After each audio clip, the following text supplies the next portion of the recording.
Hey, today we are in Golf Mark 7 with the Composition Media system. I believe this is Composition Media, and I'm going to show you how to enter the hidden menu and the even more hidden menu in this car. The first hidden menu is always accessible to you, but the second level need to be enabled with a diagnostic tool. So what you need to do is press and hold the menu button, wait for the first menu, but keep holding the button.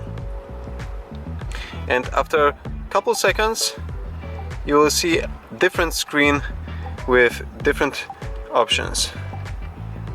And over here you can run the green engineering menu, which has a lot of information, and just to remind you, keep away from the stuff that you don't know nothing about, because it's easy to lock your device over here or change something and make it inoperable. Okay, so now I'm going to browse through the menu. Feel free to subscribe to my channel, give me thumbs up if this video is interesting to you, and see you soon.